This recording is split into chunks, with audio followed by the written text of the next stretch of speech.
పుట్టినరోజు, పెళ్లి రోజు, నిశ్చితార్థం, శారీ ఫంక్షన్స్, రిసెప్షన్ ఏదైనా సరే అన్ని శుభకార్యాలకు సంప్రదించండి ఐశ్వర్య కన్వెన్షన్. ఈ వరంగల్ పట్టణాన్ని, ఈ పాత వరంగల్ జిల్లాని అభివృద్ధి చేయాలన్నది గౌరవ ముఖ్యమంత్రి రేవంత్ రెడ్డి గారి ఆలోచన, ప్రజాప్రతినిధులైన మా అందరి యొక్క ఆలోచన.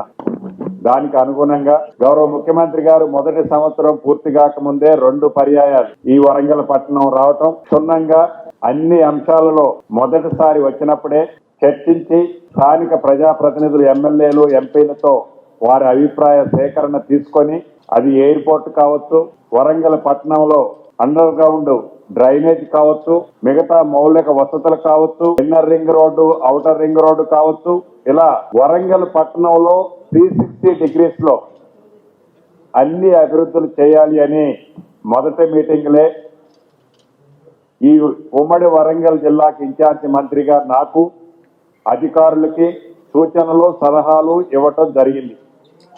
దానికి అనుకూలంగా 2వ పర్యాయం వచ్చినప్పుడు అనేక ఓపెనింగ్లు, శంకుస్థాపనలతో పాటు ఉమ్మడి ఆంధ్రప్రదేశ్లో కానీ గడిచిన 10 సంవత్సరాలలో వరంగల్కి ఇంత పెద్ద ఎత్తున వరదలాగా నిధులు శాంక్షన్లు చేసి ఇప్పటికే వాటిని కొన్ని గ్రౌండ్ చేసే కార్యక్రమాన్ని కూడా చేపట్టడం జరిగింది. ఉదాహరణకు అందుట్లో భద్రకాళి ట్యాంకు కానివ్వండి, లేకుంటే టెక్స్టైల్ పార్కులో అభివృద్ధి కానివ్వండి, పట్టణంలోని మిగతా అభివృద్ధి మౌలిక వసతుల్లో కూడా వాటిని టెండర్స్ పిలిచి గ్రౌండ్లోకి ఆల్రెడీ వెళ్ళటం జరిగింది. వీటితో పాటు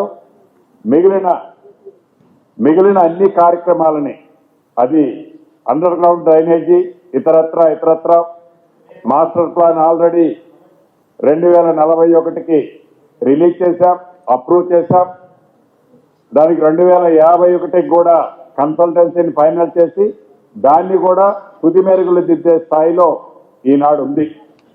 వీటితో పాటు ఈరోజు హైదరాబాద్లో ఎలా అయితే ఎలక్ట్రికల్ బస్సులు ఇచ్చామో మా మంత్రివర్యులు పొన్నం ప్రభాకర్ గారు వారి ఆధ్వర్యంలో వరంగల్ పట్టణంలో కూడా ఎలక్ట్రికల్ బస్సుల్ని ఇంతకు ముందే మనం లాంఛనంగా మొదటి విడతలో కొన్ని ఓపెన్ చేసుకున్నాం.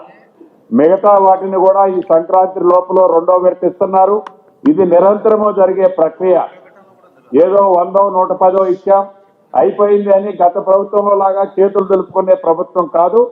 ఇది నిరంతరము కాలుష్యంగా కానీ ఇతరత్ర లేటెస్ట్ టెక్నాలజీతో దేశంలో మోడల్గా ఆర్టీసీని తెలంగాణ రాష్ట్రంలో తీర్చిదిద్దే విధంగా గౌరవ ఆ శాఖ మంత్రివర్యులు పొన్నం ప్రభాకర్ గారు నిత్యము తప్పిస్తూ, అందరితో సంప్రదిస్తూ ఆ శాఖని వడివడిగా ముందుకు తీసుకుపోతున్న దాంట్లో భాగమే ఈనాడు వరంగల్లో ఇంతకు ముందే మనం ఓపెన్ చేసుకున్న ఎలక్ట్రికల్ బస్సులు. ఆనాటి ప్రభుత్వం విస్మరించి రేషన్ కార్డులు అనే కాన్సెప్ట్నే మర్చిపోయింది. 10 సంవత్సరాల్లో ఆనాటి ఆ ప్రభుత్వం ఇచ్చిన మొత్తం రేషన్ కార్డులు సుమారు 1 లక్ష చిల్లర అటు ఇటు, తీసేసినవి కూడా అంతే ఉన్నాయి. ఈ ఇచ్చి తీసేసినవి పోను మొత్తం ఒక 15-18 వేల కొత్త కార్డులు ఆనాటి ప్రభుత్వం 10 సంవత్సరాల్లో ఇచ్చింది.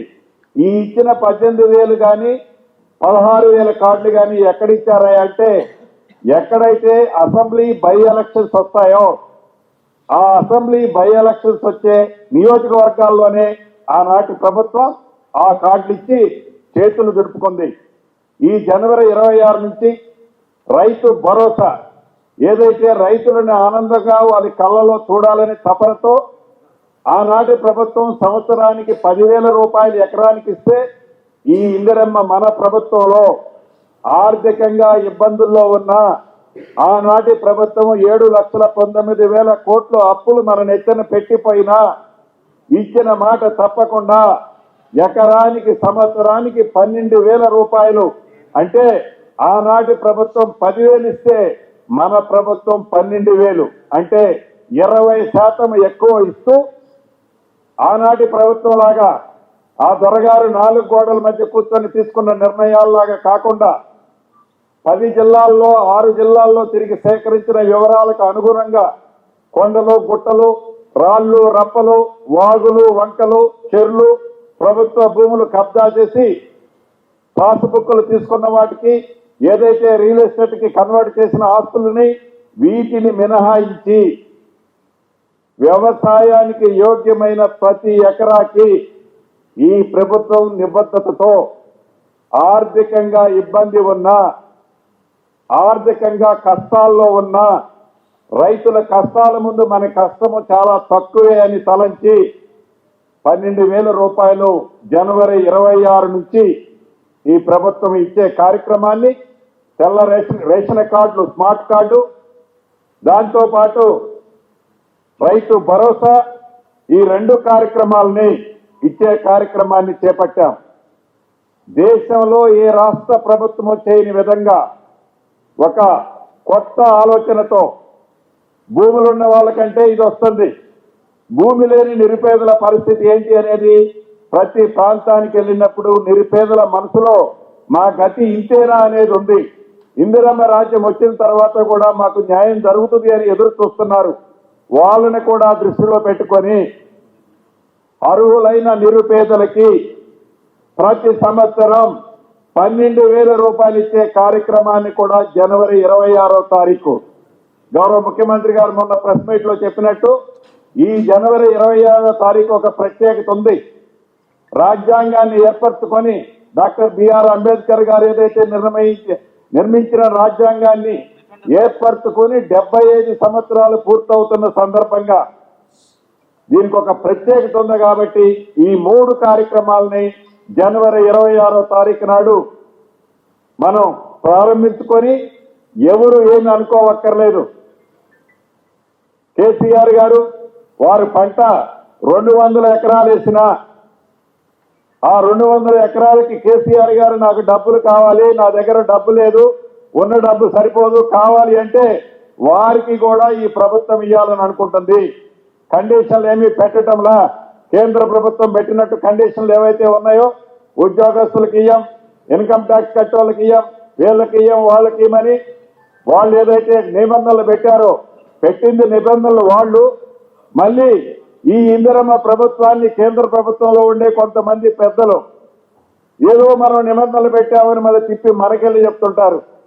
కాబట్టి ఏ నిబంధనలు లేకుండా పంటకి యోగ్యమైన ప్రతి ఎకరాకి ఈ ప్రభుత్వం చిత్తశుద్ధితో 12,000 రూపాయలు సంవత్సరానికి ఎకరానికి ఇచ్చే కార్యక్రమం, భూమి లేని నిరుపేదలకి అర్హులైన వాళ్ళకి 12,000 రూపాయలు సంవత్సరానికి ఇచ్చే కార్యక్రమం, అదే రకంగా స్మార్ట్ కార్డు రేషన్ కార్డుకు సంబంధించింది కూడా ఇచ్చే కార్యక్రమాన్ని జనవరి 26వ తారీఖు నుంచి శ్రీకారం చుట్టి వడివడిగా అర్హులైన ప్రతి ఒక్కరికి ఇవ్వాలన్నది ఈ ప్రభుత్వం నిర్ణయం తీసుకుందని ప్రజలందరూ ఏదైతే వాళ్ళు అధికారంలో ఉన్నప్పుడు చేయలేని పనులని రాని ఆలోచనల్ని పేదవాడు కోరుకుంటున్న కోరికలని ఈ ప్రభుత్వం చేస్తుందని జీర్ణించుకోలేక ఏవైతే అవాక్కులు చవాక్కులు చాలుతున్నారో మొన్న అసెంబ్లీలో చూశాం.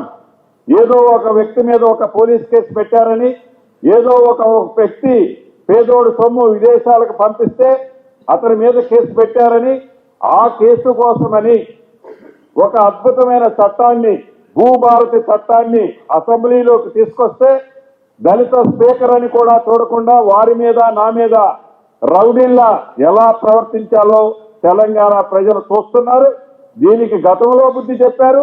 మళ్ళీ రాబోయే ఏ ఎన్నికల్లోనైనా తెలంగాణ ప్రజలు తప్పకుండా అటువంటి నాయకులకి పార్టీలకి బుద్ధి చెబుతుందని కూడా ఈ వేదిక ద్వారా తెలుపుకుంటూ చివరగా వరంగల్ పాత జిల్లాలో ఉన్న ప్రజలందరికీ ఈ ప్రభుత్వానికి ఒక చిత్తశుద్ధి ఉంది, నిజాయితీ ఉంది, కట్టుబాటు ఉంది అన్న ప్రతి మాటని వరంగల్ జిల్లాని హైదరాబాద్ తర్వాత అంత స్థాయిలో తీసుకొచ్చే బాధ్యత మన ఇందిరమ్మ ప్రభుత్వంలో మేమందరం తీసుకుంటామని తెలుపుతూ సెలవు తీసుకుంటున్నాను.